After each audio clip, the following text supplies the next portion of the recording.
Bonjour les amis, c'est une joie pour moi de vous accueillir et on va passer un excellent moment ensemble. Et je vous appelle mes amis parce que même si je ne connais pas votre prénom et si on ne se voit pas, on n'est pas en présentiel, je sais qu'il y a quelque chose qui nous unit et qui est formidable. À ceci, tous connaîtront que vous êtes mes disciples, que vous méritez le nom de chrétien, dit Jésus, par l'amour que vous avez les uns envers les autres. Alors que j'ai fait un rêve. J'ai fait un rêve que les chrétiens, que les pasteurs, que les églises puissent non seulement dire du bien les uns des autres, mais puissent se saluer et s'aimer et commencer à faire des choses ensemble. Alors j'ai un mot particulier d'amour sur mon cœur pour vous tous qui êtes de l'église Momentum et j'accueille votre pasteur Patrice ici avec moi. Merci Yvan. Moi j'accueille tous ceux de l'église MLK. On est tellement heureux aujourd'hui d'être ensemble. J'aimerais juste prendre 10 secondes pour te remercier Yvan. Parfois nous on se téléphone et il y a quelques temps de ça en arrière, Yvan m'a dit « ça serait une super idée qu'on fasse ce culte en commun ». Et voici la conversation que nous avons eue il y a quelques mois en arrière. Il a fallu placer la date, mais nous avons réussi à la trouver. Et aujourd'hui, et la semaine prochaine également, on va vivre ce culte en commun. Je crois que ça va être un vrai sujet de bénédiction pour nous, mais également pour vous. Amen. Alors que ce moment d'amitié, vous puissiez vous faire du bien. Nous, on est des vrais amis, alors on connecte ensemble, on va louer Dieu. C'est parti dans quelques instants avec Dan Huiten. Avec Dan Huiten, et parce qu'il n'y a pas que les prédicateurs de l'église Momentum ou église MLK qui se sont réunis pour faire cette réunion, mais c'est toutes les équipes qui ont été mélangées, les services de louange, il y a Dan, Pascal Roger, les équipes Momentum, MLK, pareil au niveau de la créativité, équipe technique, c'est vraiment, on a mixé toutes les différentes compétences et on est vraiment heureux. Et là, il va y avoir maintenant un temps de louange. Allez. Et je crois vraiment qu'on va pouvoir toucher Jésus. Alors là où vous êtes, commencez à louer et adorer le Seigneur. Je crois vraiment qu'on va vivre un moment béni. Amen.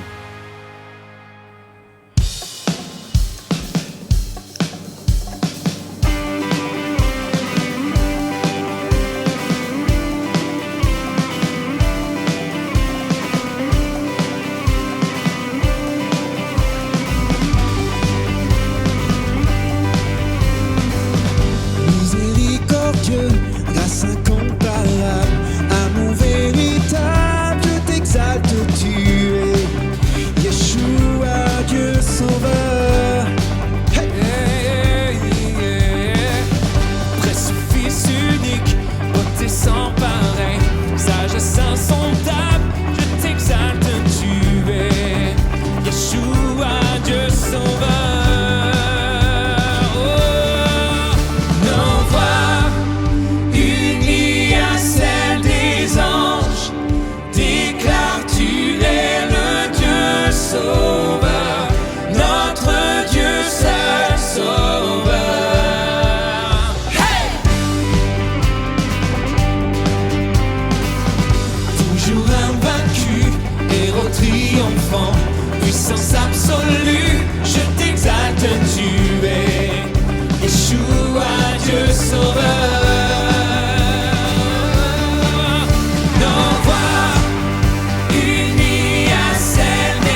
beauté nous éclaire quand tu es là.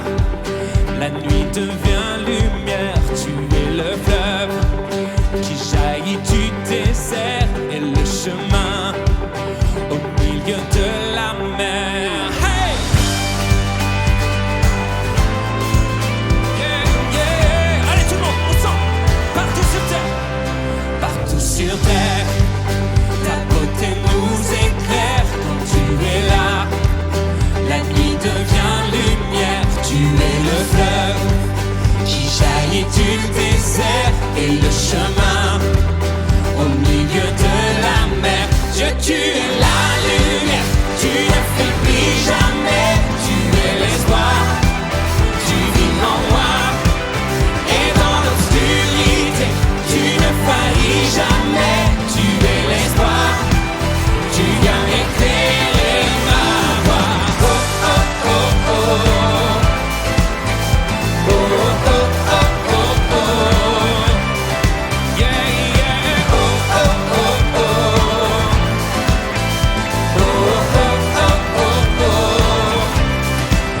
Ta vérité me guide vers ton cœur. Je veux marcher vers toi malgré mes peurs. Être avec toi, rien n'a plus de valeur. Jour après jour, je vis dans ta splendeur.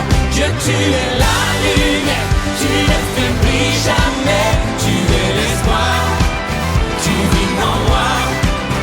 Et dans l'obscurité, tu ne faillis jamais, tu es l'espoir, tu viens éclairer ma voie. Oh, oh, oh, oh.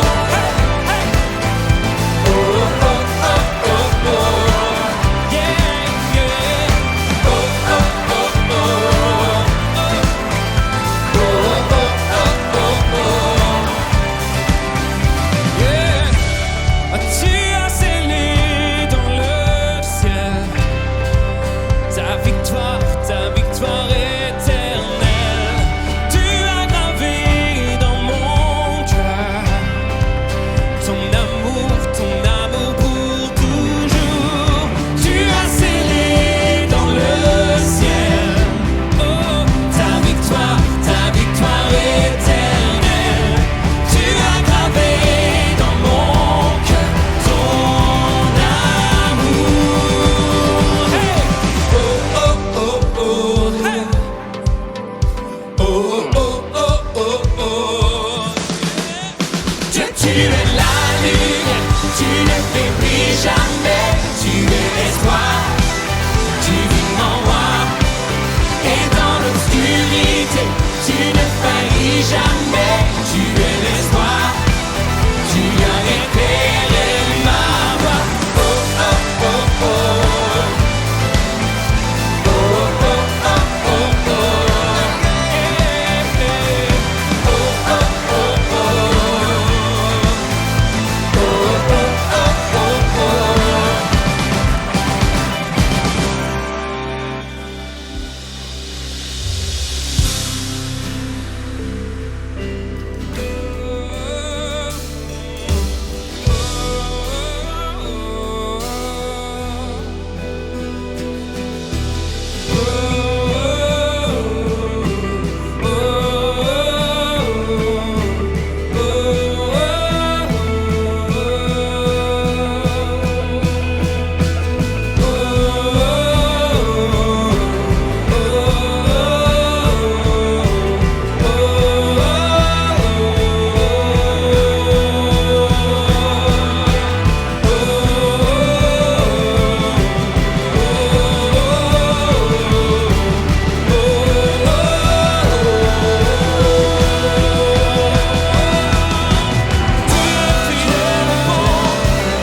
viens donner ton meilleur parfum.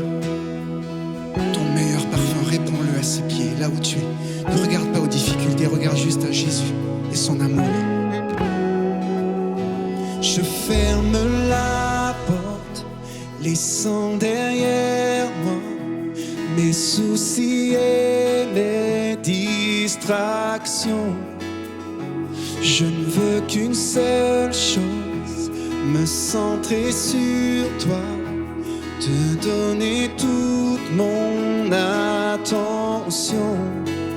Je suis né pour te louer en esprit et en vérité. Je suis né pour te chanter du premier jour jusqu'au dernier. Je t'adore, je t'adore de toute ma force, de toute mon âme. Je t'adore, je t'adore, je t'adore.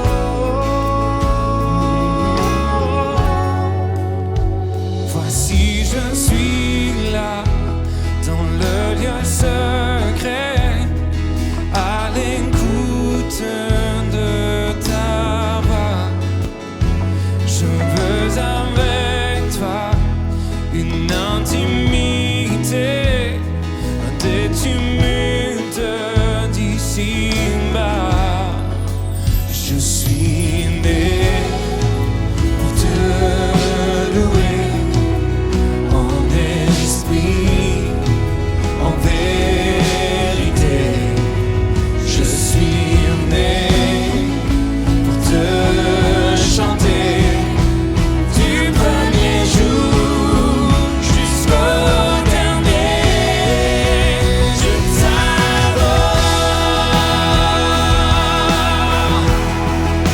je t'adore de toute ma force, de toute mon âme.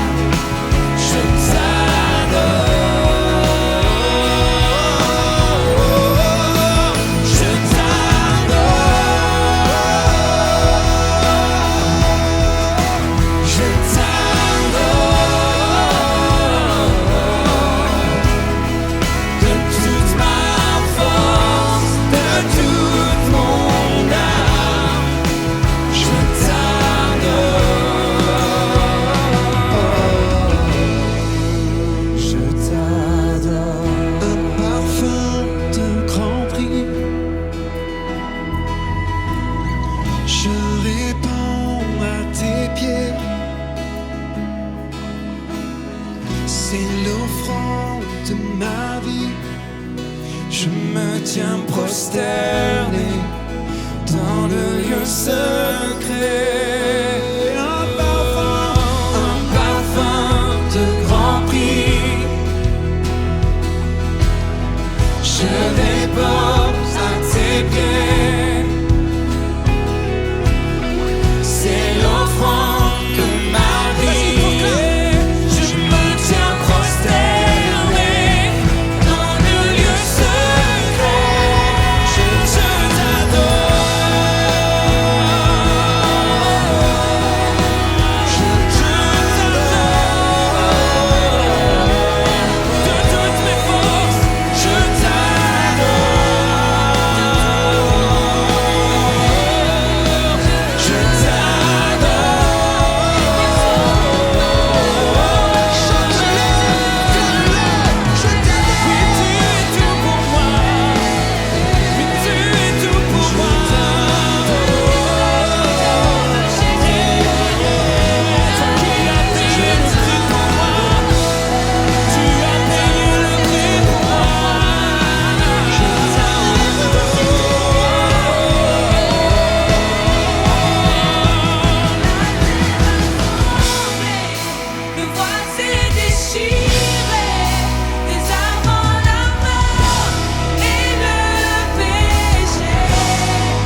Sa puissance est sans pareil. Oh, ce nom est victorieux, le nom de Jésus. Oh, ce nom est victorieux, le nom de Jésus. Jésus. Oh, le nom de Jésus. Jésus est victorieux. Oh, nous t'adorons. Oh, de Jésus. Je t'adore, je t'adore. Jésus au cœur de nos vies.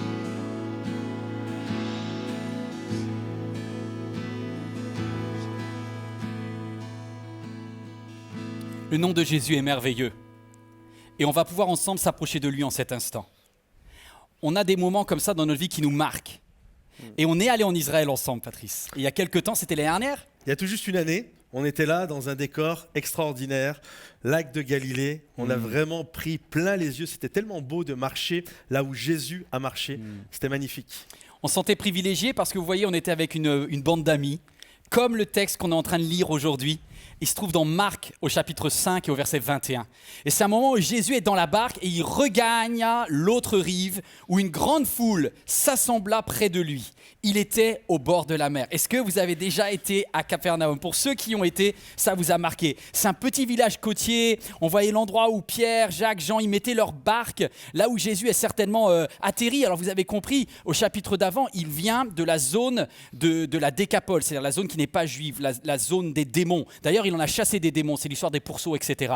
Et Jésus revient, et il revient chez lui. Il est à la maison. Il est dans cette période où il est dit qu'il y a une grande foule qui est avec lui. Il est populaire. Il est populaire, il est chez lui. En plus, les Juifs, à ce moment-là, ont un sentiment de supériorité. Ils sont quand même le peuple élu qui a reçu la loi de Dieu, la règle de Dieu. La Torah, c'est eux qui l'ont reçue. Et quand Jésus, à ce moment-là, il est au bord de la mer, et j'imagine une foule, popularité, sentiment de supériorité, et on est bien. Peut-être vous vous dites, en nous voyant, Patrice et moi, ils ont tout, ils ont de la chance, il y a une certaine forme de merci pour les caméras, merci pour la popularité, mais il y a ce que vous ne voyez pas. Et moi, je voudrais vous parler à toi, à une femme, un homme qui, peut-être tu vois ce qui brille autour de toi, mais toi, ta situation, elle ne brille pas. Toi, ta situation, elle est tendue, voire même, tu es en train de vivre une épreuve terrible. Quels sont les personnages qui vont nous parler ? Justement, et c'est là-dessus où on va bâtir les messages d'aujourd'hui et de la semaine prochaine. C'est que dans un décor qui avait l'air, un décor de rêve, c'était juste génial, super, il y a quand même des personnes qui sont là et qui souffrent. Et il y a cette femme à la perte de sang, il y a Jairus qui a perdu sa petite fille, qui sont là. Et la chose qui est belle avec ces deux histoires finalement qui se sont tressées l'une à l'autre, c'est que malgré toutes les complications, malgré toutes les difficultés, l'un comme l'autre se sont frayés un chemin. Amen. Ils ont avancé jusqu'à Jésus. Et vous savez, la Bible dit que le lion est le roi des animaux. Pourquoi ? Pourquoi c'est le héros des animaux, plus exactement, dans le livre des Proverbes ? Pourquoi c'est le héros ? Parce qu'il ne recule devant personne. Yes. En fait, le lion, quand on réfléchit à lui, ce n'est pas le plus grand. Il y a la girafe. Ce n'est pas le plus puissant. Il y a le rhinocéros, il y a l'ours polaire. Ce n'est même pas le plus rapide. Il y a le guépard. Il y a beaucoup d'autres animaux qui ont quasiment des attributs plus intéressants dans chaque spécificité. Mais ce qui fait du lion le héros des animaux, c'est qu'il ne recule pas devant les complications. Et c'est vraiment ce que symbolise Jairus et cette femme à la perte de sang. Alors peut-être que toi aussi, alors que tu regardes ce message, il y a la foule, parce que vous êtes très nombreux devant vos écrans, et il y a certaines formes de foule où on se dit « mais je suis qu'un numéro ». Mais Dieu va aller s'occuper de toi, si toi tu es prêt à te frayer un chemin jusqu'à lui. Et pour ça, il faudra transgresser. Alors le thème qu'on va partager pendant ces deux messages, c'est « suis-je capable de transgresser ?» Et la deuxième chose que je voudrais vous poser comme question, c'est « est-ce que Dieu est capable de transgresser ?» Alors sans plus tarder, on est parti. Suis-je capable de transgresser ? Tu vas nous lire le texte. C'est parti. Alors vint un des chefs de la synagogue nommé Jairus, qui l'ayant aperçu Jésus, se jeta à ses pieds et il lui adressa cet instant de prière. ma petite fille est à l'extrémité. Viens, impose-lui les mains afin qu'elle soit sauvée et qu'elle vive. » Jésus s'en alla avec lui et une grande foule le suivait et le pressait. Premièrement, aujourd'hui, j'aimerais vous dire ceci: quand tu es au bout du bout. Cette histoire, c'est l'histoire de Jaïrus, de ce chef de la synagogue qui va venir voir Jésus. Il va, littéralement, la Bible nous dit, il va venir se jeter à ses pieds. Mais si on fait un peu comme, vous savez, comme dans un film, une heure plus tôt ou quelques instants plus tôt, et qu'on remonte un peu dans le temps, on va voir Jaïrus, on le retrouve au bord du lit de sa petite fille. Et la Bible nous dit que sa petite fille, il le dit lui-même, elle est à l'extrémité, elle est sur le point de mourir, elle est allongée. Et Jaïrus est un homme de Dieu. Et comme tout homme de Dieu, il a commencé certainement à prier, il a la foi, il a cette croyance, il sait que Dieu est capable d'ouvrir la mer Rouge en deux, il sait que Dieu est capable de ressusciter même, il connaît l'histoire d'Élie, bref, c'est un enseignant de la parole, il connaît toutes ces histoires qui sont extraordinaires. Et j'imagine Jaïrus, il est là, sa petite fille est malade et le temps passe et il prie, Seigneur, il exerce sa foi, Seigneur, sa confiance en Dieu, Seigneur, viens, je te prie, pose ta main sur ma petite fille, qu'elle puisse guérir. Mais le temps passe, les minutes passent, s'égrènent. Et là, au lieu de s'arranger, je ne sais pas si ça vous est déjà arrivé ça, tu pries, mais au lieu que la situation s'arrange, elle s'empire. Et là, Jaïrus, alors qu'il prie, alors que tout son cœur est là, que Madame Jaïrus est à côté, ils sont ensemble, ils prient, au fur et à mesure du temps, la fièvre monte. La respiration de sa petite fille commence à se faire de plus en plus faible. Son pouls devient de plus en plus faible. Et là, Jaïrus, il a, mais qu'est-ce qui se passe ? Et Madame Jaïrus, mais il y a Jésus, il est là, il est dans la ville, peut-être ça serait bien que tu puisses aller le voir. Et Jaïrus, il prie, et il y a cette hésitation, et au bout d'un moment, la Bible nous dit, il va aller vers Jésus. Et là, il va se jeter aux pieds de Jésus. Il va dire, ma fille est au bout du bout, elle est à l'extrémité. En d'autres termes, 1 centimètre de plus et c'est le basculement. Juste un peu de plus et ma petite fille va mourir. Viens s'il te plaît, elle est au bout du bout. Je ne sais pas si comme Jaïrus également, tout comme pour Jaïrus, si votre espoir est en train de s'amenuiser. Et alors que vous êtes là, vous avez prié, vous priez fort, pour que le Seigneur intervienne. Au lieu que ça s'arrange, la situation s'empire. Tu es au bout du bout. Seigneur, je viens aujourd'hui. Je suis en train de lutter avec un péché secret. Ça fait des semaines, ça fait des mois, ça fait des années que je lutte avec ça. Et là, je sens, c'est terminé. Je sens une mort spirituelle qui est là. Seigneur, si tu n'interviens pas maintenant, c'est pas la semaine prochaine, c'est pas dimanche prochain, c'est pas le mois prochain. Si tu n'interviens pas maintenant, Seigneur, c'est fini, je vais passer de l'autre côté. C'est peut-être une jeune femme célibataire, un jeune homme célibataire. Ton célibat te pèse. Ton célibat, t'en as marre. Le soir, tu rentres chez toi, il n'y a personne. Tu es tellement découragé. Tu en as marre de vivre cette solitude. Et là, tu es au bout du bout. Tu es rendu à l'extrémité. Seigneur, si tu n'interviens pas, je ne sais pas ce qui va se passer ce soir, je ne sais pas ce qui va se passer demain, je suis las, je suis fatigué, je suis à l'extrémité de ce que je suis en train de vivre.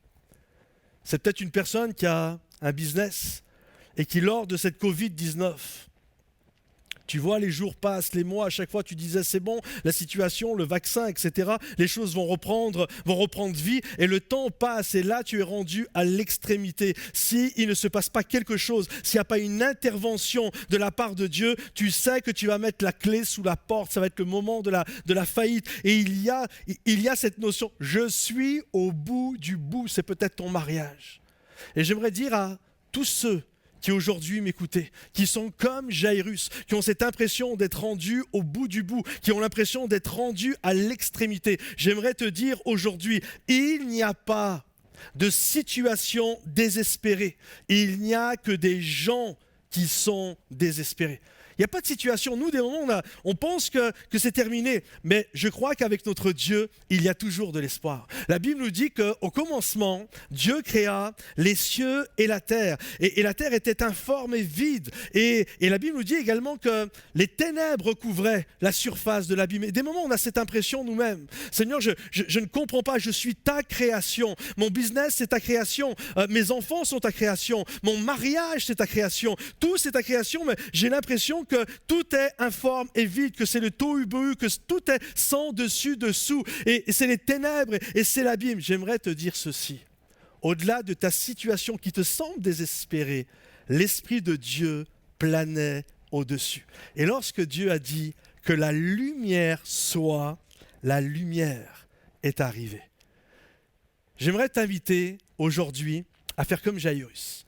Jaïrus a fait ce qu'il y avait de mieux à faire. Il s'est jeté aux pieds de Jésus. Savez-vous pourquoi Jaïrus s'est jeté aux pieds de Jésus? Parce que la Bible nous dit que, Éphésiens chapitre 1, que tout est sous les pieds de Jésus. En réalité, les amis, il n'y a rien qui est sous mes pieds.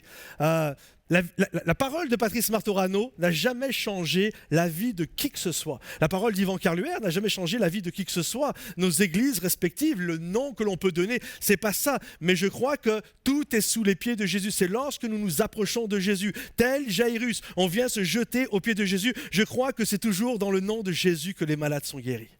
Je crois que c'est toujours dans le nom de Jésus que les aveugles voient, que les sourds entendent, que les captifs sont délivrés. Tout est sous les pieds de Jésus. Et Éphésiens chapitre 1 nous dit ceci, que Dieu le Père a pris Jésus, il l'a installé sur ce trône et il a pris Jésus et il l'a donné pour chef suprême à l'Église et il a tout mis sous ses pieds. Et j'aimerais te dire aujourd'hui, quoi que tu vives, si tu as un besoin au niveau de ton avenir sentimental, j'aimerais te dire que ton avenir sentimental a été mis sous les pieds de Jésus. Le Seigneur a pris, le Père a pris ta santé et il a mis ça sous les pieds de Jésus. Il a pris ta carrière professionnelle et il a mis ça sous les pieds de Jésus. Il a pris ton ministère, il a pris ton appel, il a tout pris et il l'a mis sous les pieds de Jésus. Et ensuite, il a pris Jésus et il l'a donné pour chef suprême à l'Église. Alors quoi que tu vives aujourd'hui, tout comme Jaïrus, à l'instar de Jaïrus,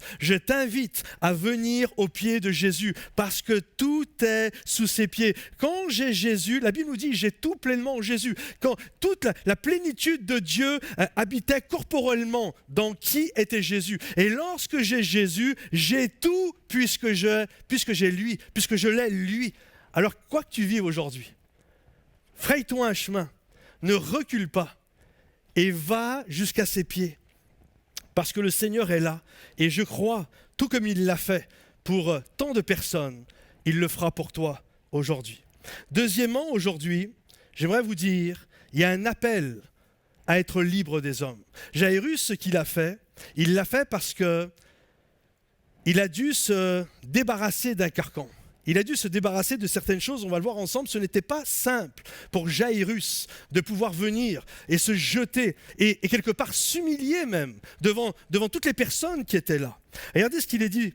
Alors vint un des chefs, un des leaders religieux, un des chefs de la synagogue nommé Jaïrus, qui ayant aperçu Jésus se jeta à ses pieds et lui adressa la prière que nous avons lue. Seigneur, ma petite fille est à l'extrémité, elle est au bout du bout. Viens, impose-lui les mains afin qu'elle vive. On pourrait se poser cette question, mais pourquoi Jaïrus a-t-il attendu comme ça? C'est vrai ça. Pourquoi Jaïrus a attendu que sa fille soit rendue à l'extrémité, à l'article de la mort, au bout du bout? Pourquoi au bout du bout? Pourquoi Jaïrus n'a pas été voir Jésus plus tôt? Pourquoi Jaïrus a-t-il attendu? Parce que quand on regarde la parole de Dieu, on s'aperçoit que, même si ce n'est pas écrit dans certains passages, mais Jaïrus était au courant. Vous savez, Jésus avait fait plusieurs miracles à Capernaum. C'est par exemple dans la synagogue de Jaïrus, où Jésus avait guéri un homme qui avait une main sèche. Et à un moment donné, cet homme avait une main sèche, il était là, et le Seigneur va lui dire « Étends ta main ». Lui d'ailleurs aussi s'était frayé un chemin pour être là. Et là, le Seigneur va lui demander d'étendre sa main et il va être guéri. C'est même dans ce lieu où le Seigneur va délivrer une personne qui était captive. Et il y a tellement de passages extraordinaires à Capernaum, qui est littéralement sur le bord du lac de Galilée, où Jésus a marché sur l'eau, où la pêche miraculeuse. Il y a tellement eu de choses extraordinaires. C'est sûr que Jairus connaissait tout ça. Et certainement, même quand l'homme à la main sèche a été guéri, il est fort probable que Jairus était là. Et Jairus a vu tout ça.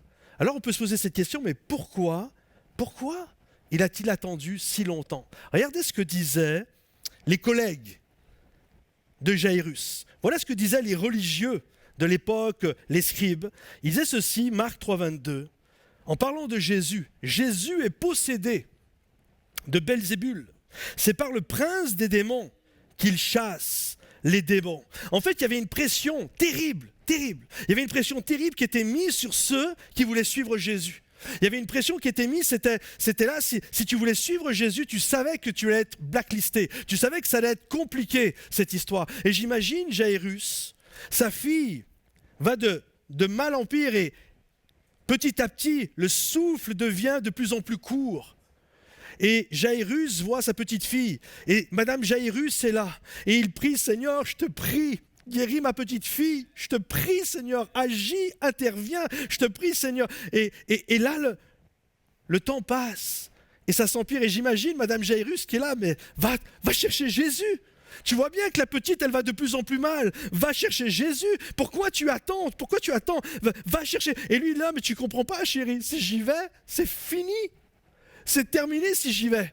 Je vais être blacklisté, je peux perdre mon ministère. Tu te rends compte, m'humilier devant Jésus, me mettre à genoux, mais à l'instant même où je vais faire ça, je ne sais même pas si, à la fin, ma fille va guérir. Je ne suis même pas sûr, mais il y a une chose dont je suis sûr. Il y a une croix sur ma vie. C'est terminé. Pour moi, suivre Jésus, regarde, mes collègues, mes amis me disent qu'il est possédé de Belzébul. Ils disent que Jésus est possédé par des démons. Je peux pas y aller comme ça. Et le temps passe. Et la petite fille tombe de plus en plus malade. La fièvre devient de plus en plus intense. La transpiration est là. L'angoisse monte. Et vous savez ce qui va prendre place? C'est comme si à un moment donné, Jairus dit « J'en ai plus rien à faire de ce que les hommes pensent. Ma petite fille est l'article de la mort. Et là, il y a un choix. Soit je la laisse mourir, mais je garde ma réputation. Soit je vais me jeter aux pieds de Jésus, c'est certes, il y en a qui vont me critiquer, il y en a qui vont mal parler de moi, il y en a qui vont me mettre de côté, me mépriser, mais j'ai une possibilité lorsque je fais ça, de ramener Jésus chez moi pour qu'il puisse y avoir un miracle. Jairus comprend que Jésus est une puissance de vie pour quiconque croit. Vous savez, des moments où on n'ose pas, et c'est peut-être ton cas aujourd'hui. Tu n'oses pas t'approcher de Jésus parce que tu te dis, mais si je m'approche de Jésus, peut-être ça fait des mois que tu regardes MLK chez vous, au Momentum en ligne, et tu es là, ça te touche, tu entends les messages et tu es percuté par ce que tu entends, tu es percuté par ce Jésus, mais en même temps tu te dis, mais si je le dis autour de moi et si je commence à m'engager avec Jésus, alors peut-être la famille où je suis, leur croyance est différente, ils peuvent être athées ou avoir une autre croyance, et c'est sûr que ma famille va me mettre de côté, c'est sûr qu'on va me pointer du doigt, et là il y a une pression qui est mise. J'aimerais te dire, approche-toi de Jésus. Ne recule pas. Je crois que c'est la plus belle des choses que tu puisses faire. Il y a une pression qui est mise de plus en plus. Vous savez, j'ai pensé à ça dernièrement.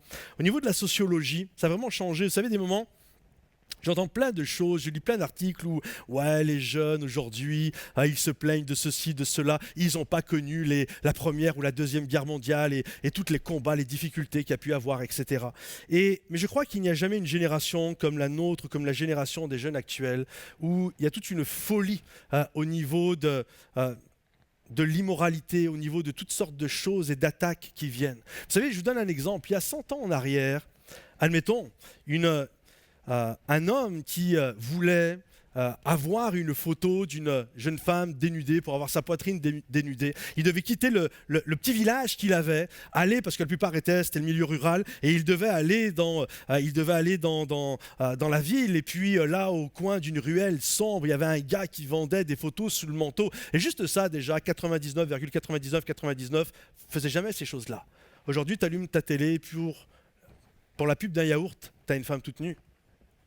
Autrefois, il y a 100 ans en arrière, un gars, une jeune fille qui était là et qui se gardait pour leur mariage, c'était comme normal, et c'était la personne qui allait te montrer du doigt, c'était la personne qui peut-être avait couché avec un gars, et c'était elle. Alors c'était pas bien, bien sûr, mais c'était elle qui allait te montrer du doigt. Aujourd'hui, la personne qui veut se garder, parce qu'elle sait que c'est bon pour elle, pour son futur mari ou sa future épouse, qu'ils vont bâtir quelque chose de beau ensemble, c'est ces personnes-là qui vont être pointées du doigt. Et des moments suivre, ok, je suis Jésus, mais qu'est-ce qui va se passer quand on va m'inviter à une soirée, à ceci, à cela? Hey, tu sais, pasteur, c'est beau ce que tu dis, mais moi, là, allez me jeter aux pieds de Jésus. Suivre Jésus, mais non, je risque d'être blacklisté. Et à l'école, on risque de se moquer de moi quand le joint va tourner. Et il y a toutes ces choses, et on n'ose pas. J'aimerais te dire, fais comme Jairus. Quelle que soit ta vie, fais comme Jairus. Viens te jeter aux pieds de Jésus. En fait, Jairus n'a pas encore gagné en se jetant aux pieds de Jésus. Il n'a pas encore gagné. Il ne sait pas ce qui va se passer. Il ne sait pas si Jésus va lui dire « Ok, on y va ». Mais il est là, c'est comme « J'ai fait un choix ». J'ai fait le choix de me jeter aux pieds de Jésus. Et certainement, quand il a fait ça, les hommes religieux autour ont dû se dire, moi j'imagine trop cette scène, là Jairus qui se met aux pieds de Jésus, et là c'est sûr, il y avait des scribes, des pharisiens, il y avait des prêtres religieux qui étaient là, ils ont dû se regarder au coin de l'œil, en disant, regarde-le l'autre, regarde-le, Jésus, Jésus, Jésus, c'est fini, on va se revoir. On va lui régler son compte à celui-là. On va le tourner en ridicule, blacklisté, c'est terminé. Il y a une croix sur sa vie. Mais j'aimerais vous dire ceci, sa transgression, parce qu'il a transgressé littéralement tellement de choses, tellement de carcans pour se retrouver au pied de Jésus. Eh bien, c'est cette transgression qui va mettre Jésus en route pour vivre le miraculeux. Et j'aimerais te dire, viens te jeter aux pieds de Jésus. Jairus est là, il s'est jeté aux pieds de Jésus. Il s'est jeté à ses pieds. Seigneur, ma petite fille, je suis rendu au bout du bout.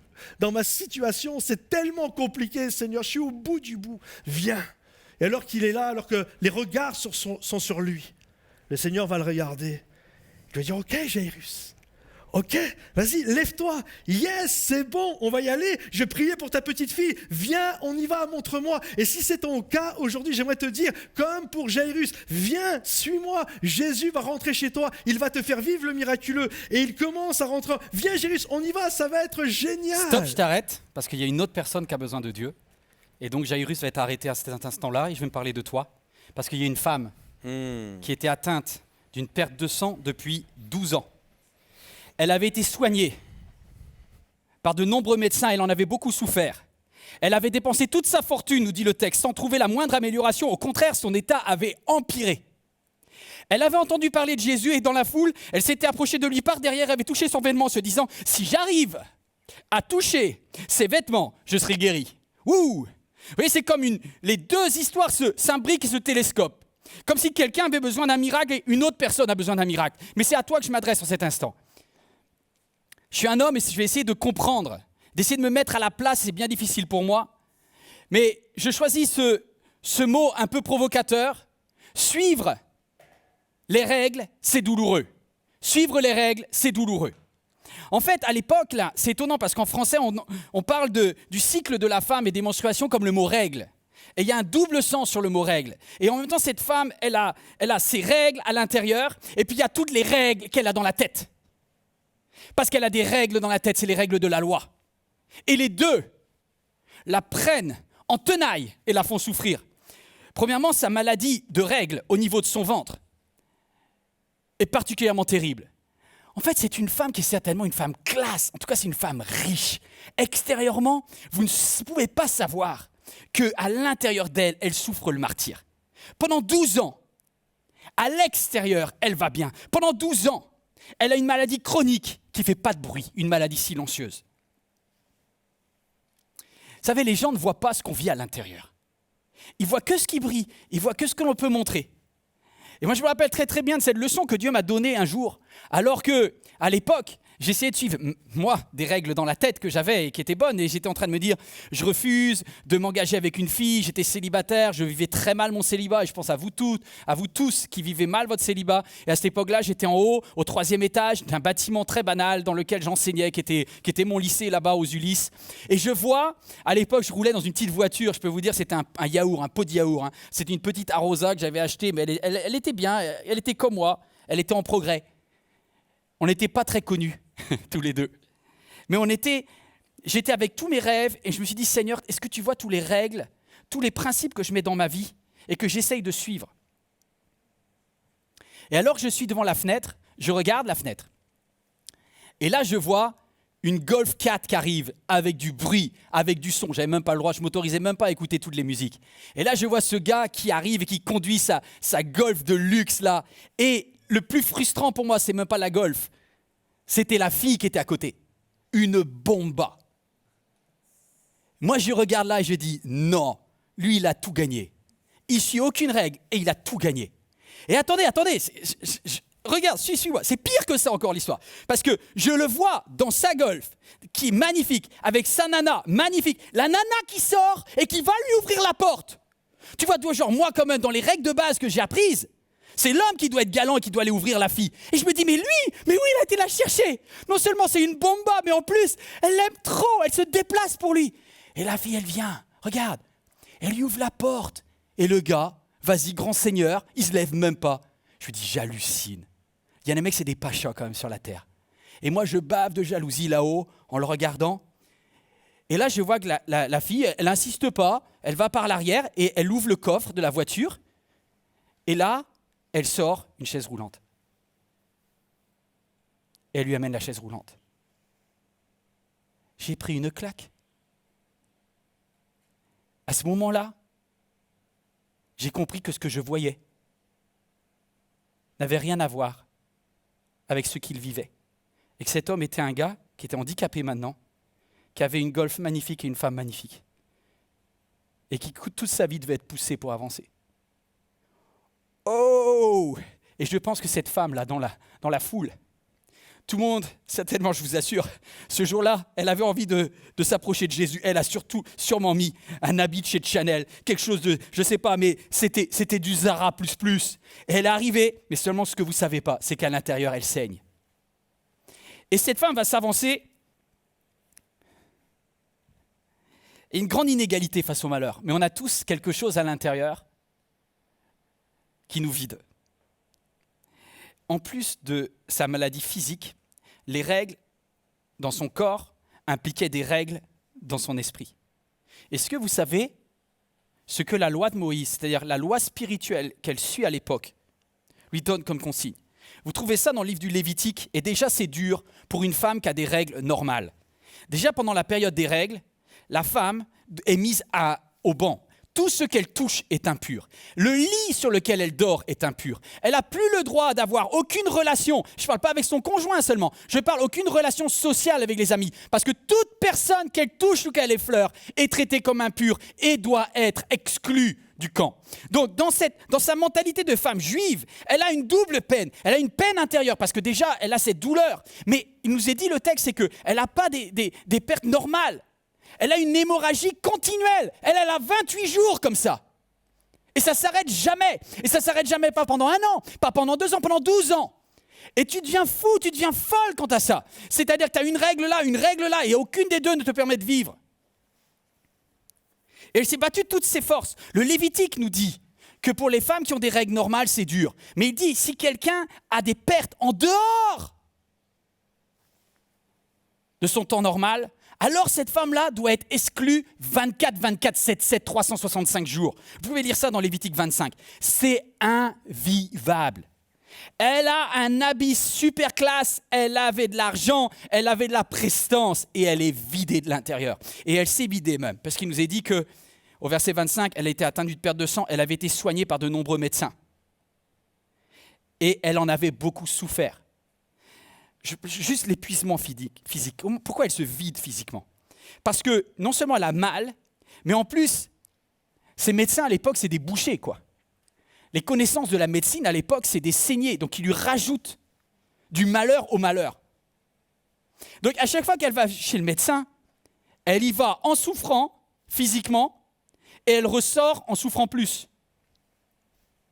Physiquement, espoir, désespoir, espoir, désespoir, espoir, désespoir. Je ne sais pas si ça parle à quelqu'un, mais j'ai juste mal pour toi. Et je pense que Dieu a un mot pour toi, donc accroche-toi. Accroche-toi, reste jusqu'au bout, reste jusqu'au bout. En plus, physiquement, elle s'est vidée aussi. Il n'y a pas de son sang qu'elle se vide, elle se vide de son argent. Parce qu'il est dit qu'elle avait eu une grande fortune. C'est marrant parce que le mot fortune, c'est le mot chance. Elle avait eu de la chance, mais il n'y a plus rien, voilà. Elle a vidé sa fortune, et elle a vidé sa fortune pour rien. Déjà, perdre de l'argent, c'est énervant. Mais perdre de l'argent pour rien, là, tu as l'impression de t'être fait voler. Et je pense qu'il y a quelqu'un qui est en train de regarder ce message. Toi, tu te sens volé. Tu te sens volé parce que tu as essayé de faire les choses bien. Tu as essayé de faire les choses, tu as fait confiance à des personnes qui avaient peut-être autorité sur ta vie. Tu as peut-être fait confiance à des médecins, tu as peut-être fait confiance à un ami, tu as peut-être fait confiance à quelqu'un que tu admirais, tu as peut-être fait confiance à un pasteur, tu as peut-être fait confiance à un prophète ou un apôtre international. Et au final, la vérité, c'est qu'au moment où tu regardes ce message, tu as toujours mal et tu as juste moins d'argent encore. Et il y en a qui ont abusé. Et je veux juste dire, peut-être que les médecins ont été honnêtes, mais j'ai un peu crainte qu'ils ont vu en elle une façon garantie de se faire de l'argent. Parce que cette femme ne s'en sort pas. Elle ne s'en sort pas, et donc il n'y a pas un qui a le courage de lui dire « Madame, lâchez l'affaire, on ne sait pas faire ». Vous voyez, parce que ces hommes-là, ils veulent tous être le médecin qui a guéri la nana riche, tu vois. Il y en a tous, ils sont en train de se dire, oui, ma réputation, je ne vais pas lui dire que je ne sais pas faire, parce que sinon elle ne viendra plus. Donc, je vais gagner de l'argent, et puis je ne vais pas m'abaisser à dire que je ne sais pas faire. C'est par fierté, mais elle se fait voler. Et puis du coup, j'arrive à la fin de ce moment où elle avait dépensé toute sa... sans la moindre amélioration. Au contraire, son état avait empiré. Au moment où, ce jour-là, elle est à Capernaum, et qu'elle voit Jésus avec les stars, avec la foule, avec ces juifs bien pensants, avec tous ces spécialistes de la loi. Et même elle doit voir Jairus comme une star. Elle est nulle, elle a rien. Et elle vient et elle se dit, franchement, j'y vais soit avec un état d'esprit de dire, je suis prêt à donner encore une chance à un homme qui s'appelle Jésus, ou bien elle se dit, je vais lui exploser à la figure. Et cette femme, à ce moment-là, a le choix entre la colère ou la connexion avec Dieu. Et ça, c'est le choix que tu as en cet instant. Tu as le choix entre la colère ou la connexion avec Dieu. Mais tu ne pourras pas gérer ton fardeau encore longtemps. Grand 2, briser les règles, c'est dangereux, mais c'est courageux. Briser les règles, c'est dangereux, mais c'est courageux. Et vous voyez, vous êtes toujours là?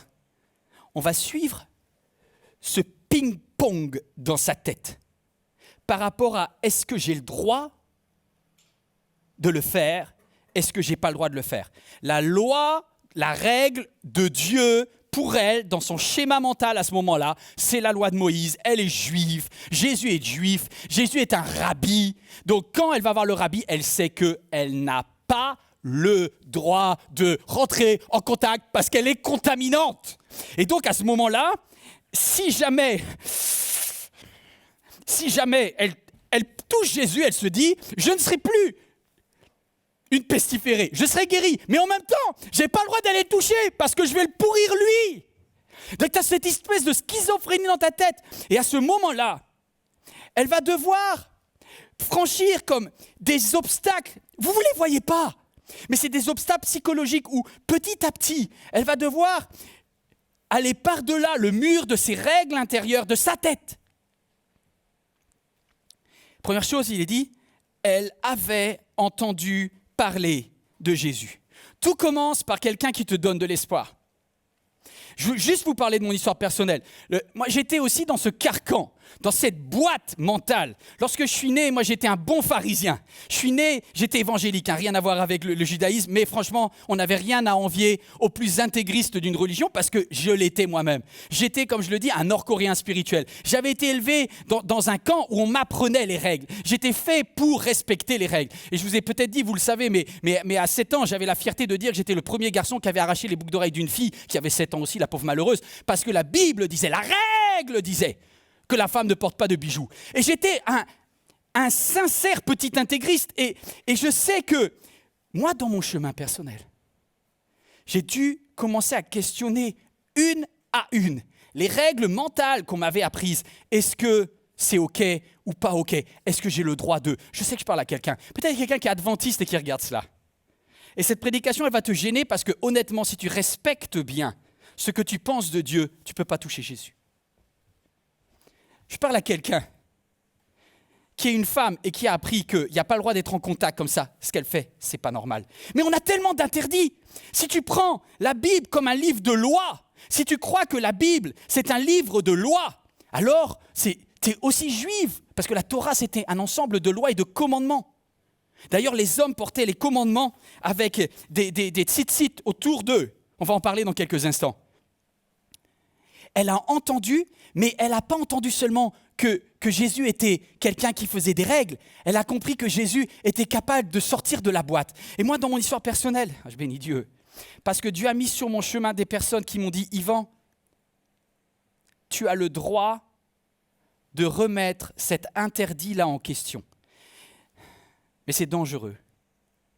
Vous savez, la première fois que j'ai vu une femme qui avait ses cheveux coupés, je croyais qu'elle était en situation de péché. Donc une des premières questions que je me suis dit, c'est, étant donné qu'il est dit dans la Bible que la femme doit avoir les cheveux longs, et bien alors ça veut dire que quelqu'un qui coupe ses cheveux. Et ça m'a pris énormément de temps à accepter. Ah, ça parle à quelqu'un peut-être. Peut-être quelqu'un, il hésite. C'est OK. Mais sauf que tu ne peux pas en même temps tout détricoter, parce que sinon tu n'as plus d'identité. Vous êtes là? Tu n'as plus d'identité. En fait, quand tu rencontres Jésus et la liberté, tu ne sais pas jusqu'à où tu dois aller dans le fait de ne pas respecter tes certains interdits. Et moi, c'était ma question. Je ne voulais pas, selon l'expression, jeter le bébé avec l'eau du bain. Donc, je voulais savoir qu'est-ce que j'ai le droit de faire, qu'est-ce que je n'ai pas le droit de faire. Est-ce que la Bible interdit de manger des animaux sacrifiés aux idoles? Oui, non, ce n'est pas hyper clair. S'abstenir de sang, c'est ce qui avait été donné à l'Église primitive. Est-ce que ça veut dire qu'on doit le respecter, etc. Vous savez, bienvenue dans le monde de ceux qui se posent des questions. L'Église primitive n'a pas arrêté de se poser des questions. L'apôtre Paul, il s'est même fait convoquer parce qu'il était trop cool. Du coup, lorsque Jacques l'a convoqué à Jérusalem, il lui a dit « Oh, c'est quoi ce bazar qu'on entend dans vos églises là, vos églises de païens là ?» Et il y a eu cette chose qui fait que l'apôtre Paul a progressivement dit « Attendez, les amis, les Galates, ce qui vous a sauvés, c'est le respect de la loi ? De tous ces interdits, ou c'est la foi en Jésus ?»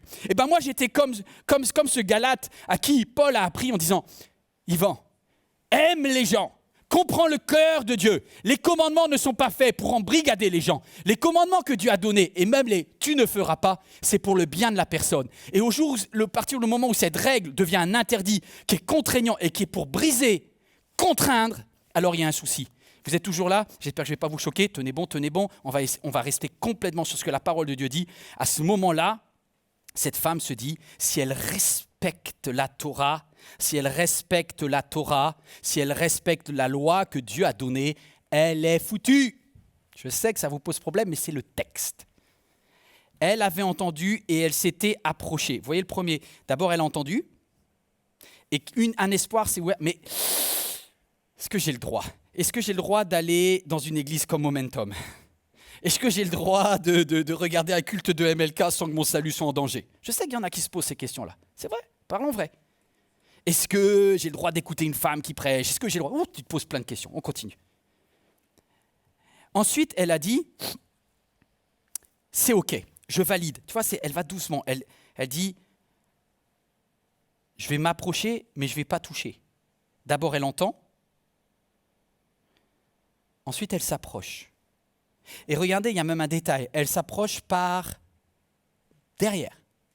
Très intéressant. C'est-à-dire que, normalement, elle n'a pas tout à fait le droit de faire ce qu'elle fait. mais elle se dit, je pense que Dieu est OK avec le fait que je ne respecte pas complètement la règle qui m'interdit d'eux. Et elle n'ose pas affronter le regard de Jésus, alors elle arrive par derrière. Et moi, ma question que je voudrais te poser, et que tu te poses en fait, c'est jusqu'où ai-je le droit d'aller? Regardez cette femme.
À ce moment-là, la main est tout près.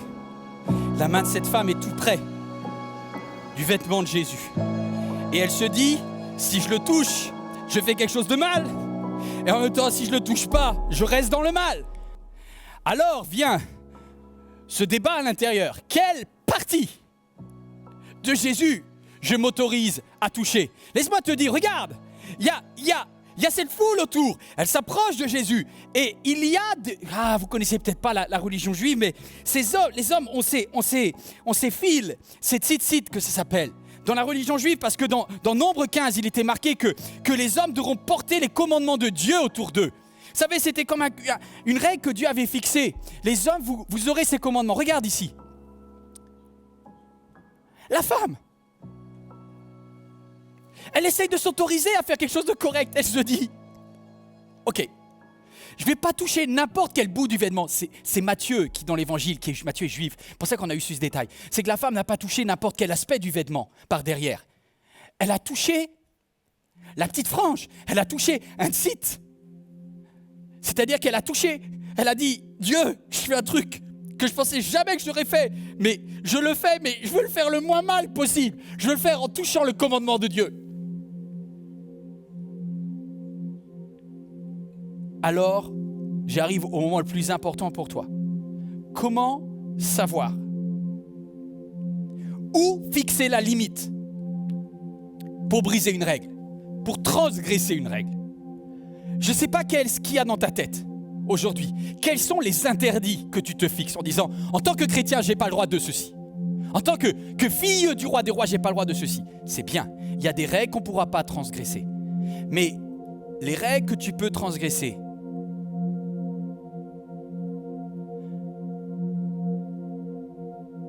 sont les règles qui t'empêchent de connecter avec ton Sauveur. Parce que ça, c'est des règles de religion, ce n'est pas des règles de relation. Et quand tu comprends le cœur de Jésus, tu vois qu'il était face aux pharisiens. Il leur a dit, vous savez toutes les règles que vous mettez, le Shabbat, etc. Ce n'est pas des règles qui ont été mises pour faire un fardeau sur les hommes, mais c'était des règles pour les libérer, pour leur donner des jours de repos. Les règles de Dieu sont très simples. Tu aimeras le Seigneur ton Dieu de tout ton cœur, de toute ton âme, de toute ta pensée, et ton prochain comme toi-même. En ceci, toute la loi et les prophètes sont accomplis. Alors si tu as un doute par rapport à quelque chose, si tu te demandes, est-ce que je peux le faire? Ma question c'est, est-ce que tu le fais avec un cœur? Parce que le Dieu regarde au cœur. Dieu regarde au cœur. Dieu regarde au cœur. Est-ce que tu le fais pour provoquer? Parce que tu es rebelle? Parce que tu as envie de te venger du passé? Eh ben, je peux te dire que toute règle que tu briseras par esprit de rébellion t'ira dans le mur. Mais si c'est un interdit que tu brises en disant « Je le brise non pas pour me prouver quelque chose, mais parce que je choisis de faire confiance à Jésus pour amener dans ma nouvelle dimension de vie », alors je peux te dire, c'est qu'à ce moment-là, il se passe quelque chose sur ta vie. Et les voix dans la tête vont s'estomper. Et la faveur de Dieu descend sur toi.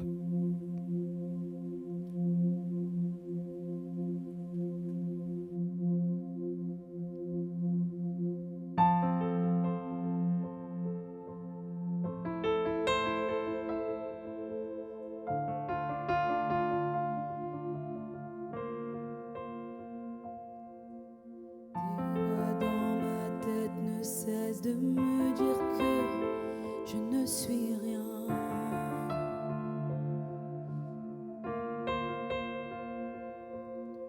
Tous ces mensonges m'amènent à croire que je n'y arriverai pas.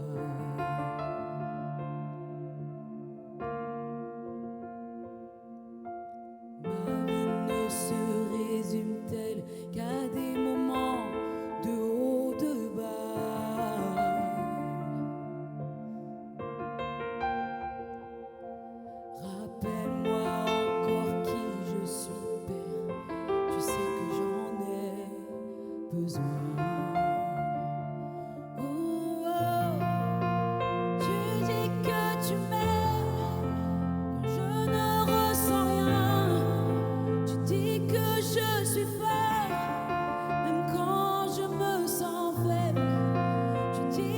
Je me sens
oublié.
À cet instant-là, il se passe quelque chose.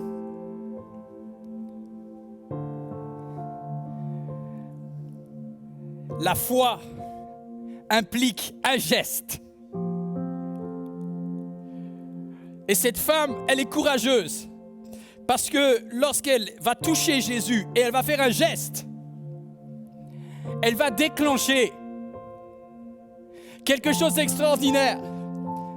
Elle va déclencher une transfusion de vie venant de Christ en elle. Depuis des années, elle perdait son sang. Mais à partir de ce moment-là, c'est comme si le prince de la vie lui disait « Ma fille », et il va lui dire « Tu es guérie ». Et mes amis, c'est extraordinaire parce que ça nous parle de ce que Jésus a essayé d'expliquer à ces mecs qui étaient là pour la Sainte Seine et qui n'arrivaient pas à comprendre ce que ça voulait dire quand Jésus dit « Prenez, ceci est mon sang qui a coulé pour vous ». Mais c'est incroyable parce que cette histoire de cette femme courageuse nous dit quelque chose d'extraordinaire. Elle fait basculer de l'Ancien vers le Nouveau Testament. Elle est la première à comprendre que la vie, waouh, est plus forte que la mort. Alors ensemble, va chercher, fais un geste. C'est ça l'appel que je te propose maintenant. Tu fais un geste.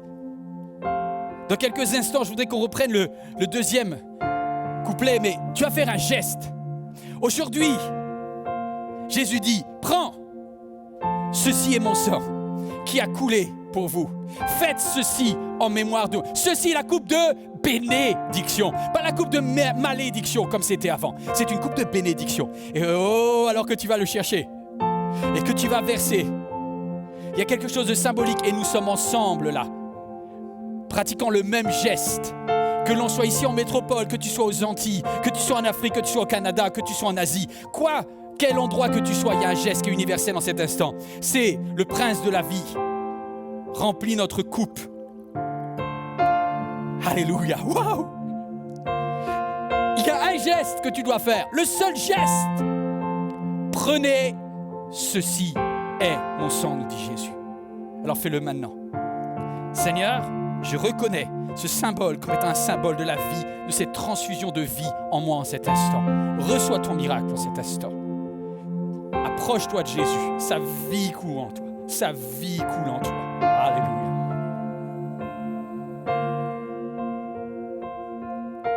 La seule chose qui compte à présent, c'est ce que tu penses, ce que tu penses de moi.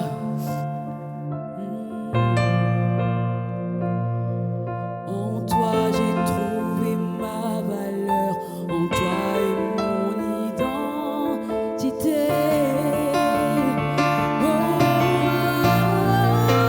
Tu dis que tu m'aimes quand je ne ressens rien. Tu dis que je suis fort, même quand je me sens faible. Tu dis que tu me tiens, même si je crois tomber. Quand je me sens oublié, tu dis que je suis à toi. Tu dis que tu m'aimes, tu dis que tu m'aimes. Je ne ressens rien. Tu dis que je suis fort, même quand je me sens faible. Tu dis que tu me tiens, même si je te crois tomber. Quand je me sens oublié, tu dis que je suis à toi. Oh oui, je crois. Oh oui, je crois. Oh oui, je crois. Oh oui, je crois. Oh oui, je crois. Oh oui, je crois, Seigneur. Oh oui, je crois ce que tu dis de moi. Oui, je crois. Waouh, combien c'est bon de savoir que l'on peut s'approcher de Jésus. Au-delà des complications, au-delà du regard des autres, au-delà des règles, des lois, de toutes ces choses-là, nous avons un libre accès. Nous pouvons littéralement nous frayer un chemin. Et que ce soit Jairus, que ce soit cette femme à cette perte de sang, nous savons que les deux ont pu accéder à Jésus. Et le Seigneur avait un regard bienveillant sur eux. J'espère que ça vous a béni, ça vous a encouragé. Dans quelques instants, on va se retrouver. En tout cas, on va se retrouver, je ne serai pas là, mais il y aura Rachel Dufour avec un médecin Azadé qui vont parler justement de tous ces problèmes de féminité durant un talk show. Et je crois vraiment, restez, vous allez être encouragés, vous allez être bénis. Je crois vraiment que ça va être un sujet de grâce et de bénédiction. Si vraiment cette célébration vous a encouragé, je le crois que c'est le cas, alors pensez à liker la vidéo, pensez à la partager. Peut-être il y a un ami à vous et vous savez, ça va lui parler. Envoyez-le par email, par WhatsApp, peu importe, mais bénissez. Prenez un instant pour encourager et bénir. Au niveau des offrandes, ça va apparaître sur l'écran, mais c'est monoffrande.fr. Merci pour votre générosité, semaine après semaine. C'est grâce à vous que nous pouvons faire tout ce que nous faisons. C'est une grâce et une bénédiction. Alors merci pour tout ce que vous nous donnez semaine après semaine. Alors je vous laisse pour ce talk show. Je vous laisse avec Rachel Dufour, avec son invité. Vous allez être bénis, encouragés. Et on se retrouve la semaine prochaine pour un culte encore en commun avec MLK et Momentum, avec toutes nos équipes mixées ensemble. Et je crois que vous allez être bénis et encouragés. Donc on se dit à la semaine prochaine à 9h30. Bye bye les amis et à bientôt. Quel message incroyable. Merci, Pasteur Yvan, Pasteur Patrice, de nous avoir fait vivre avec vous ces moments de vie tellement prenants, tellement prenants. J'espère que vous avez été touchés, que vous avez été bénis et je suis certaine que vous allez vivre quelque chose de fort encore avec nous maintenant. J'ai le plaisir de recevoir Azadé. Merci d'avoir accepté notre invitation. Tu es médecin et Yvan t'a passé un coup de fil en disant « Est-ce que tu voudrais venir parler avec nous de la femme à la perte de sang ?» Tu as dit oui tout de suite. Vraiment, merci d'être là avec nous. Merci pour l'invitation. Est-ce que tu veux bien te présenter pour que tout le monde puisse te connaître ? Oui, alors donc je m'appelle Azadeh, comme tu l'as dit, je suis d'origine iranienne, d'où mon prénom. Je suis médecin généraliste dans un cabinet privé de ville, donc libéral. Et j'ai 2 beaux enfants de 14 et de 12 ans, mariés à un homme charmant, français, qui s'appelle Stéphane. Super, merci. Donc on a vu que cette femme à la perte de sang, elle a essayé de trouver des solutions avec tous ces hommes médecins et son état s'empirait. Si elle avait la chance et le privilège de te rencontrer aujourd'hui, comment est-ce que tu aurais abordé son problème ? J'imagine que tu envoies des femmes dans ton cabinet qui arrivent avec la même situation. Comment est-ce que tu l'aurais abordé ? Alors, je ne sais pas si elle aurait eu une grande chance de me rencontrer. J'en suis sûre que oui. Malheureusement, c'est tellement fréquent d'entendre en tout cas des personnes dire « j'ai déjà fait tel examen, tel examen, tel examen » et puis ils arrivent et ils cherchent un sauveur en fait.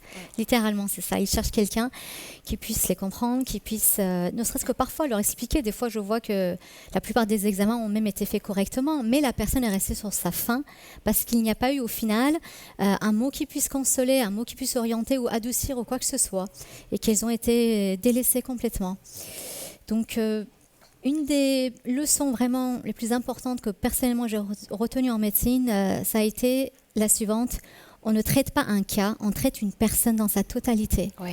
Et ça, c'est très important, non seulement de prendre effectivement le cas clinique en main, d'essayer de faire juste des examens et dire ça s'arrête là, je ne peux plus rien pour vous, mais aussi cet aspect de l'âme, quelle est aussi l'attente, quelle est la demande. Et on le voit chez cette femme justement à la perte de sang, il y a aussi cette détresse qui est derrière. Et j'essaie d'ores et déjà, dans mes consultations, de voir les 2 aspects. Bien sûr, la partie qui est médicale, qui est clinique, à définir. Donc, ça demande un interrogatoire, de passer du temps, à poser des bonnes questions, puis demander les examens qui vont avec, puis revoir la patiente, bien sûr, par la suite, pour essayer d'étayer tout ça. Mais aussi de comprendre aussi sa détresse derrière. Qu'est-ce que, finalement, avec cette pathologie, comment elle le vit ? Comment elle fait avec ? Jusqu'où même ça a été parfois, c'est vrai, des guérisons, même au-delà d'une guérison physique. Tellement ça a pu être lourd à porter jusque-là. Ouais, ça, c'est une approche très holistique, en fait, que Jésus utilise. Il ne traite pas que la maladie, mais l'âme, etc. Donc, effectivement, elle aurait eu besoin que quelqu'un s'intéresse à sa situation. En plus, la perte de sang, comme on l'a vu, à cette époque-là, il y avait toute une notion de honte qui se rajoutait au niveau de la culture sur ce qu'elle pouvait ressentir. Et là, on n'était pas dans des pertes de sang normales, les règles, mais on était pour elle avec une dose supplémentaire de souffrance puisqu'elle avait une maladie anormale. Est-ce que tu aurais une idée de ce dont elle pouvait souffrir ? Alors, c'est vrai que, alors les règles, c'est tout un cours, je dirais. Les règles normales, qu'est-ce que c'est? Les règles anormales, ce que c'est? Et d'ailleurs, tout à l'heure, on pourra soit débattre, soit en discuter un peu plus en profondeur, mais on sait qu'il y a des capsules qui vont traiter ces sujets-là précisément. Mais sans rentrer dans ces détails-là, ce qu'il y a, c'est qu'en tout cas, il s'agit d'une perte de sang qui va effectivement avoir des conséquences déjà d'anémie, d'hypotension, de fatigue, etc., d'essoufflement, de palpitations cardiaques. Donc il y a des conséquences qui sont physiques et que les femmes en fait subissent, elles vivent avec et elles ne s'en rendent même pas compte. Parfois, elles s'habituent au saignement, elles s'habituent à cette même fatigue qui fait qu'elles ne s'en rendent pas compte. Et c'est les analyses qui vont montrer, waouh, c'est arrivé que j'appelle en catastrophe une patiente en disant, il faut absolument venir me voir ou même vous hospitaliser parce vous êtes au stade de la transfusion. Ça peut arriver. Wow. Mais il y a évidemment aussi tout cet aspect de douleur parfois qui va avec ces maladies-là, cet aspect de gêne, cet aspect d'arriver à l'improviste de ces saignements qui les handicapent complètement d'un point de vue social, émotionnel, relationnel et travail. Donc ça a aussi ces conséquences psychologiques. Et comme tu le disais, il y avait des tabous à l'époque, oui. Il y en a encore aujourd'hui. Il y en a encore aujourd'hui. Malheureusement, on n'est pas sorti de cette notion de honte qui entoure le sang. On préparait ce temps ensemble et toutes les deux, ça nous faisait sourire de voir les publicités à la télé pour les serviettes hygiéniques, par exemple, et on verse du sang bleu. Ben non, le sang, il n'est pas bleu. On verse un liquide bleu. Le sang, il est rouge. Et encore aujourd'hui, personne n'ose mettre les mots sur le sang. Pourquoi, à ton avis, est-ce que le sang est tellement tabou encore aujourd'hui? Alors, je pense que dans les cultures, il n'y a pas que la religion, parce qu'évidemment, ça a été dit dans la prédication, il y avait la religion juive à l'époque qui mettait des interdits, qui mettait de l'impureté, etc. Ces notions qui excluaient finalement la femme. Mais il y a aussi encore l'islam aujourd'hui qui a ce genre de notion d'interdit, d'impureté. La femme, quand elle a ses règles, elle ne peut pas prier, elle ne peut pas avoir de relations sexuelles avec son mari, etc. Il y a d'autres religions d'ailleurs qui ont des interdits par rapport à la femme qui a ses règles.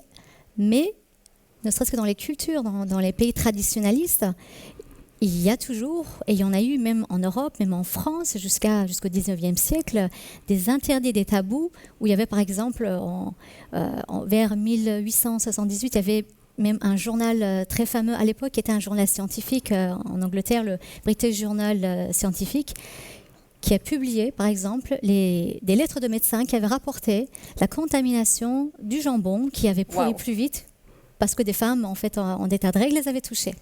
Donc il y a toute cette mentalité-là qui continue. Et l'UNESCO a relevé d'ailleurs que 2 femmes sur 3, selon certains pays, jusqu'à ce qu'elles aient leurs règles, ne savaient pas encore ce que c'était. Oui. Personne n'en parle et ça reste toujours un tabou. Ouais. J'imagine que tu le vois dans ton cabinet, je le vois dans mon bureau aussi, la même problématique encore aujourd'hui. Je voudrais qu'en tant que médecin, tu nous confirmes qu'une femme qui a ses règles ne va pas faire tourner la nourriture mauvaise, n'est-ce pas? Non, pas du tout. Alors, et puis voire même, ce qui est impressionnant, c'est qu'elles ont l'impression, la plupart des femmes, et ça vient comme ça dans une discussion, dans un dialogue, elles ont l'impression que c'est du sang sale d'ailleurs qui coule. Et il y a certaines contraceptifs d'ailleurs qui coupent les règles. Oui. Et ça les dérange. Et elles me disent, mais après, comment je vais évacuer ce sang sale? Et c'est pas du tout du sang sale. Bien évidemment, c'est le propre sang de la femme qui s'évacue et qui emmène d'ailleurs un capital de fer avec. Donc, ce serait bien même de le garder. C'est ce que j'essaie d'expliquer à des femmes qui ont des règles trop abondantes et qu'il faudrait mieux freiner justement par ces moyens-là. Ou alors, ce que je constate aussi très souvent, c'est que quand l'adolescente est là, c'est moi qui pose des questions parce que je fais un bilan général et je demande et comment vont tes règles? Est-ce qu'elles sont abondantes? Est-ce qu'elles sont douloureuses? Parce qu'il y a des solutions pour toutes ces choses-là. Mais elles ne vont pas du tout en parler, elles aborder le sujet. Mais je vais creuser un peu, je vais demander est-ce que c'est des règles très rapprochées ou pas pour voir si elles risquent d'être anémiées. Et l'adolescente va me dire toujours non, ça va. Non, ça va. Et parfois, c'est la mère qui va prendre la parole pour me donner un éclairage là-dessus. Wow. Donc j'entends le besoin, encore aujourd'hui, de pouvoir parler de cela, de normaliser la période de règles, de normaliser aussi le fait d'avoir besoin d'aller voir un médecin quand il y a des règles anormales. Déjà en temps normal, une maman emmène sa fille chez le médecin, c'est une très bonne idée, gynécologue, etc. Mais s'il y a une maladie en plus, il ne faut pas hésiter d'aller se faire soigner parce que vous avez des solutions. Cette femme-là, peut-être que vous auriez pu l'aider. Et puis le fait de discuter ensemble, peut-être que vous êtes surpris que l'on parle de sang, de règles, comme ça sur un plateau après un culte. Mais c'est intéressant que la symbolique du sang soit tellement devenue tabou, alors que quand on y réfléchit, s'il n'y avait pas le sang des règles, il n'y aurait pas la vie. dans le sang, il y a cette notion de vie. Et puis, Christ est mort sur la croix, il a donné son sang pour nous. C'est une phrase que l'on utilise quand on prend la Sainte Seine. La coupe représente le sang qui représente la vie de Christ pour nous. Alors, il y a l'ancienne alliance et puis la nouvelle alliance qui change cela. Le sang était tabou, il fallait faire des sacrifices pour arriver à expier nos péchés. Et puis Jésus est arrivé, il a donné son sang pour nous. Son sang a coulé pour nous, pour qu'aujourd'hui, eh bien, on puisse avoir la vie. Et puis toute cette notion de sang a été rachetée, j'ai envie de dire, tout comme notre vie, le péché, etc. Mais on n'a pas fait cette transition. On est resté dans cette notion de transgression avec le sang, alors qu'il y a une vraie transition que Christ a faite. Donc c'est tellement important d'avoir ce genre de discours, de libérer la parole pour que les femmes comprennent ce que le sang représente, les femmes prennent confiance aussi dans le monde médical pour aller trouver de l'aide, et les hommes, j'ai envie de dire aussi. Mais c'est tellement terrible pour une femme de ne pas comprendre et de ne pas savoir avec qui aller parler. Donc merci d'être là et de pouvoir répondre à leurs besoins. Est-ce que tu aurais un exemple, une situation d'une personne qui serait venue pour avoir de l'aide et qui t'a marqué parce qu'elle a trouvé de la guérison autant au niveau de son corps que de son âme, comme tu disais? Dans le domaine de saignement ou pas forcément? Non, pas forcément. Alors, en effet, donc personnellement, même si je suis médecin et je le dis parfois dans mes consultations, il y a des personnes même qui vont au-delà de quelque chose qui est clinique, parce que les gens ont vraiment une soif d'aller au-delà. On voit bien, il y a beaucoup de personnes qui pratiquent l'hypnothérapie, le magnésiothérapie, des choses comme ça, un peu dans le domaine paranormal. Et c'est eux-mêmes parfois qui vont ouvrir une discussion un peu, entre guillemets, paranormal avec moi, ou dans un état de détresse me regarder et dire: est-ce que vous avez une autre solution? Wow. J'ai fait ça, mais est-ce que vous avez une autre solution? N'importe quoi, n'importe laquelle. Et pour l'avoir vécu moi-même, dans mon corps, pour l'avoir vu de mes yeux en tant que médecin, je le crois, effectivement, en des miracles qui viennent d'en haut, qui n'ont pas d'explication scientifique. Et je n'ai pas honte de le dire. Je n'ai pas honte de le dire quand on m'interroge sur cet aspect-là, quand on me demande de tout cœur, est-ce qu'il n'y a pas autre chose? Je leur dis, si, il y a autre chose. Donc, il y a ce Jésus. Donc tu crois au miracle encore aujourd'hui? Oui, les Amen. miracles existent. Et le corps scientifique peut attester. Moi, parce qu'il faut savoir que quand j'étais petite, j'avais mon propre médecin aussi. Bien sûr. Il a vu un miracle dans mon corps. J'avais un polype d'aspect malin au niveau du col de l'utérus, justement, qui a disparu. Amen. Et ce médecin-là qui me connaissait, qui était mon gynécologue, qui me connaissait depuis jeune en tant que déjà généraliste et qui me suivait comme gynécologue, a été frappé parce qu'il a vu la chose disparaître et il m'a dit: ah, Zadé, il y a des choses qu'on n'explique pas en médecine. Amen. Bien sûr que ça existe. Amen. Donc encore aujourd'hui, le miracle dont cette femme a bénéficié, dont tu as bénéficié, dont moi j'ai aussi bénéficié, tellement de gens ont déjà touché le bord du menton de Dieu et ont reçu ce miracle, il est pour toi aujourd'hui aussi. N'hésite pas à faire ce geste, à aller toucher, chercher toi le bord du menton de Jésus, parce qu'aujourd'hui encore, il peut te guérir. Merci Azadé pour ce temps ensemble. C'était très intéressant de voir le miracle au travers de tes yeux, celui d'un médecin, et aussi de qui tu es, cette femme de foi. Merci de nous aider à faire le parallèle. Merci aussi parce que tu nous donnes l'espoir que Dieu guérit encore aujourd'hui. Et c'est vraiment ce que l'on veut vous transmettre avec ce message, c'est que cette guérison, elle est pour vous. Si vous avez besoin de prière, n'hésitez pas à écrire, envoyez vos emails, vos sujets de prière. Vous allez avoir les liens dans le bandeau. Il y a des équipes pastorales, des équipes de prière qui sont prêtes à présenter vos fardeaux, vos sujets de prière devant le trône. On veut participer avec vous à ce geste pour que vous puissiez toucher le manteau de Jésus. Merci d'avoir été avec nous. Encore une fois, Zadé, merci. À très bientôt.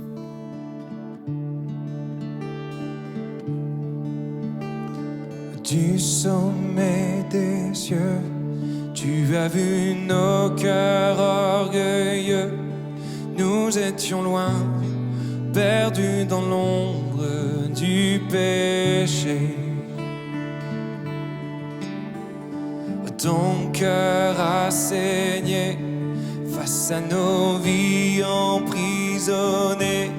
Et tu es venu nous redonner ta liberté.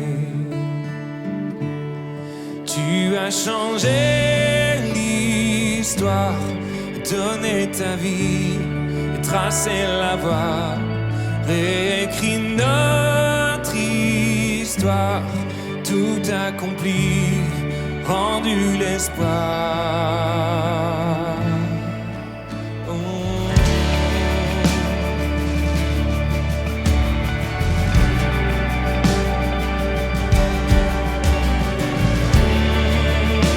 On déclare ensemble du sommet des cieux. Chante le déclare. Du sommet des cieux, tu as vu nos cœurs orgueilleux. Nous étions loin, perdus dans l'ombre du péché. Ton cœur a saigné face à nos vies emprisonnées. Tu es venu nous redonner ta liberté.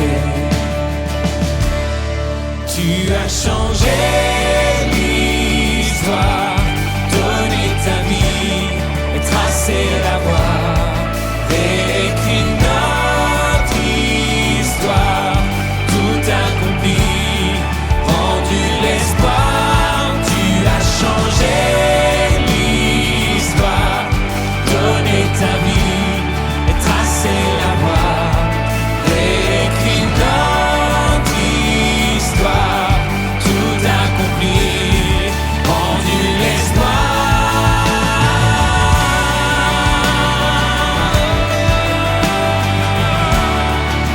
Tu as rendu l'espoir.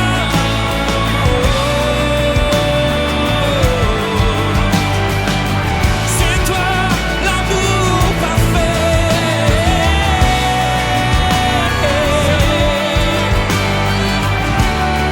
Oh, merci pour la croix, Seigneur.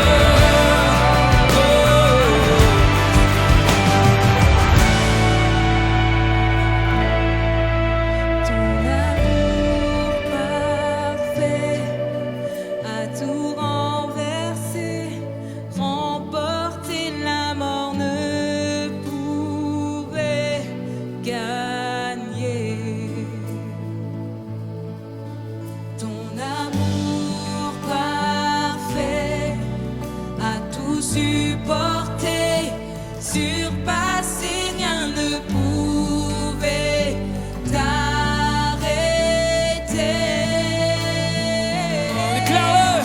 Ton amour parfait a tout renversé, remporté la mort ne pouvait gagner.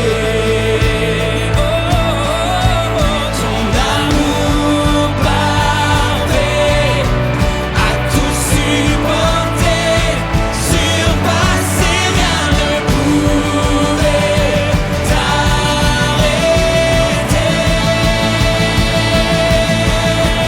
Oh,